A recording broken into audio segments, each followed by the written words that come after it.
Hello friends, चला तर मी आज निघालेली आहे माहेरी जायला. नेमकाच पाऊस लागलेला होता आणि आज दर्शन नाहीये यासाठी मी आलेली आहे बसने. आणि कधी कधी बसने येण्याची पण मजाच वेगळी असते. तर इथे मस्त एकटीच आली आणि त्याआधीच नम्रता पण आलेली होती.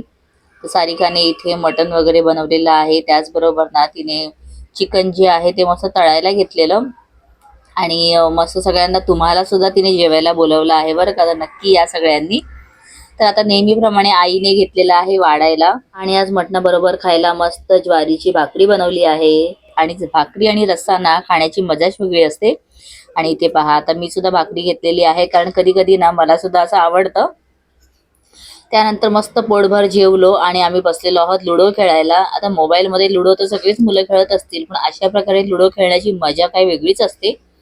ते झाल्यानंतर आईने ते सगळ्यांसाठी बनवला गरमागरम चहा. चहा घेतल्यानंतर आम्ही इथे बसलेलो आहोत थोडे कानातले पाहण्यासाठी. कारण मला आईकडून ना सिंगल डायमंडचे कानातले घ्यायचे होते. त्यासाठी आज आठवणीने मी त्यांच्या बरोबर घालायची पुडी जी असतात ती घेऊनच आलेली.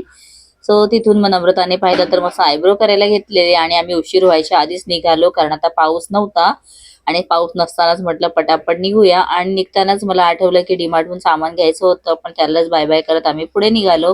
पुढे आल्यावर आठवलं की क्लासच्या रूम मध्ये ना गेल्या वर्षी पावसामुळे खूप पाणी येत होतं, त्यामुळे आता प्लॅस्टिक घालायचं आहे. तर म्हटलं चला एका दुकानामध्ये प्लॅस्टिकचा रेट वगैरे तरी विचारून घेऊया, म्हणून मी आली. आणि इथे थोडीफार चौकशी केली आणि प्लॅस्टिक कसा असतो काय ते सुद्धा बघून घेतलं. आणि त्यानंतर आम्ही घरी आलो. आणि इथे पहा, नम्रताना काही गाडीचं असेल की व्यवस्थित लक्ष देऊन करते. आणि आता पण आल्यानंतर तिने पाहिलं की मिरर जो आहे थोडा लूज झालेला, म्हणून तिने लगेच पाना काढला आणि तो टाईट करून घेतला. सो चला फ्रेंड्स, आजचा मिनी ब्लॉग इथे शेवट करते. भेटते पुन्हा येणाऱ्या ब्लॉग मध्ये. Bye bye.